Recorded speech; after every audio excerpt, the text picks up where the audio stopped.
ఇప్పుడే తెలిసింది. జీవా చెప్పింది నువ్వు ఉద్యోగం వదిలేసావని. I don't know. ఇంకా 5 నిమిషాలే ఉంది. 10 రైడ్స్ వెళ్ళినా కూడా 20 పాయింట్స్ అనుకో. అలాగైనా సరే 2 పాయింట్స్ లీడ్లో వాళ్ళు గెలుస్తారు. లేదు, మనం గెలవచ్చయ్యా. Substitute change. హేమా కోచ్ వద్దు, మోనీ రా. రేయ్, లేదు, నేను చెప్తున్నాను కదా, తను బాగా ఆడుతుంది. కోచ్ మోనీనా? మోనీ ఆడగలుగుతుంది. మీరందరూ టైర్డ్గా ఉన్నారు. మోనీ ఎనర్జీగా ఉంది.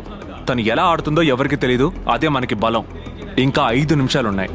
మోనీ, ఒక రైడ్కి 30 సెకండ్లు. నువ్వు 10 సెకండ్ల లోపు ముట్టుకొని వచ్చేసావంటే మనకి 15 రైడ్లు దొరుకుతాయి. ఇలా చూడండి, అందరూ బక్లైన్ వేసుకొని ఆడండి. అర్థమైందా?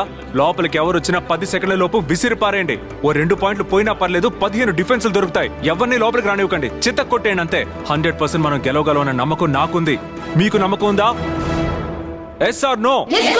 ఇక్కడున్న అందరికీ ఇది ఒట్టి ఆట, మనకి జీవితం. మనం గెలుస్తాం. వెళ్ళండి. తమిళనాడు టీం సబ్స్టిట్యూట్ ప్లేయర్ మోనీని గ్రౌండ్ లోకి దించారు. ఓ వచ్చి రాగానే తన టీంకి ఒక పాయింట్ ని సాధించారు క్రీడాకారిణి మోనీ. అద్భుతమైన పట్టు.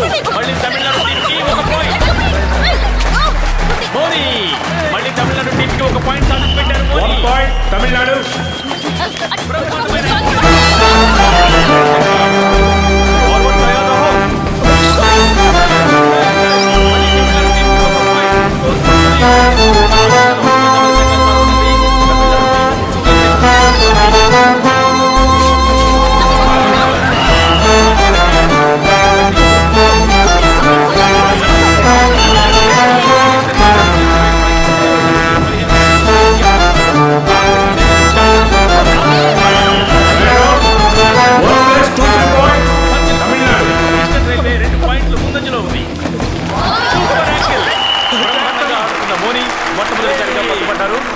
ఈస్టర్న్ రైల్వేస్ టీం 3 పాయింట్ల తేడాతో ముందంజలో ఉంది. బ్రహ్మాండమైన యాంకిల్ డాష్. మళ్ళీ తమిళనాడు టీం కి ఒక పాయింట్. మోనీ మళ్ళీ రంగంలోకి దిగింది. పట్టుబడిపోయింది. లేదు లేదు, మళ్ళీ 2 పాయింట్లు తన టీం కి సాధించి పెట్టారు. Super points. 2 టీంలు సమానంగా ఉన్నాయి. 21-21. ఇప్పుడు గ్రౌండ్ లో ఈస్టర్న్ రైల్వే క్రీడాకారిణి కోత వేస్తున్నారు. ఈ రైడ్ వల్ల టాప్ ప్లేయర్ మోనీ అవుట్ అయిపోయారు. గ్రౌండ్ లోకి తమిళనాడు ప్లేయర్ దిగారు. 2 పాయింట్లు ముందంజలో ఉంది ఈస్టర్న్ రైల్వేస్. విజయం ఎవరిదో ఇంకొద్ది క్షణాల్లో తేలిపోతుంది. ఈస్టర్న్ రైల్వేస్ కెప్టెన్ తన టీం కి మళ్ళీ ఒక పాయింట్ ని సాధించి పెట్టారు. ఈస్టర్న్ రైల్వేస్ గ్రౌండ్ లో Tamil Nadu player. Super raid, super right. మళ్ళీ 3 పాయింట్లు వచ్చాయి తమిళనాడు. 2 టీంలు సమానంగా వచ్చాయి. 24-24. టీం వర్క్ అంటే ఇదే. ఒక పాయింట్ ముందంజలో తమిళనాడు టీం విజయం వైపు దూసుకువెళ్తోంది. మళ్ళీ తమిళనాడు టీం కి ఒక పాయింట్. ఇంతవరకు తన టీం కి 7 పాయింట్లు సాధించి పెట్టారు మోనీ. బ్రహ్మాండమైన యాంకిల్. 3 పాయింట్స్ తమిళనాడు టీం కి. ఈసారి తమిళనాడు టీమే కప్పుని గెలుచుకునే అవకాశాలు ఎక్కువగా కనిపిస్తున్నాయి. మరికొద్ది క్షణాల్లో తేలిపోతుంది. Super raid, super raid. Eastern railways captain తన టీం కి 4 పాయింట్లు సాధించి పెట్టారు. ఉత్కంఠ భరితమైన చివరి క్షణాలు. మళ్ళీ ఒక పాయింట్ దక్కించుకుంది ఈస్టర్న్ రైల్వేస్. नंबर 3 है ना, वो अच्छी राइडर है. उसको छोकर आए तो हम आसानी से पॉइंट्स ले सकते हैं. ఇప్పుడు తమిళనాడు టీం గ్రౌండ్ లో ఈస్టర్న్ రైల్వేస్ క్రీడాకారిణి. ఇదొక సూపర్ ట్యాకిల్ రైడ్. పట్టుబడతారా? లేదు, తన టీం కి ఒక పాయింట్ ని సాధించి పెట్టారు. ఒక పాయింట్ ఆధిక్యంలో ఈస్టర్న్ రైల్వేస్ ఉంది. హోరాహోరీ పోటీలో చివరి 50 సెకండ్లు. టీంలో చివరి ప్లేయర్ గ్రౌండ్ లో కోత వేస్తూ వెళ్తున్నారు. ఈమెను పట్టుకుంటే 1+2 3 పాయింట్లు ఈస్టర్న్ రైల్వేస్ కి దక్కుతాయి. మళ్ళీ ఒక పాయింట్ తమిళనాడు టీం కి.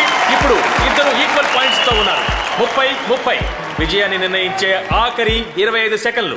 4 సార్లు ఛాంపియన్షిప్ ని గెలుచుకున్న ఈస్టర్న్ రైల్వేస్ టీం మళ్ళీ కప్పుని సొంతం చేసుకుంటారా, లేదా మొదటిసారిగా ఫైనల్స్ కు వచ్చిన తమిళనాడు టీం కప్పుని సొంతం చేసుకుంటారా?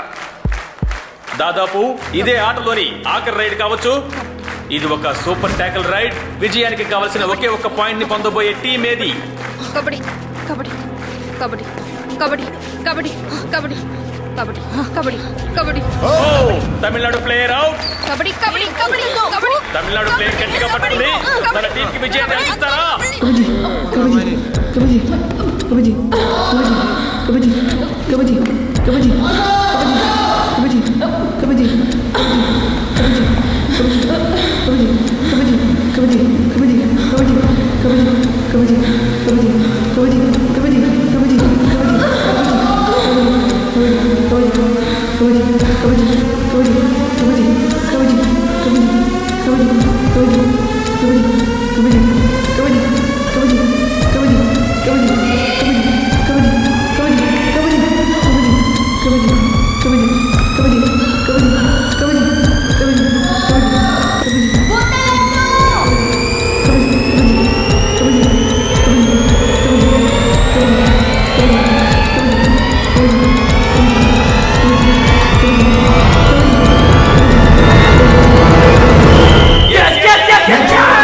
తమిళనాడు టీం అద్భుతమైన గెలుపు.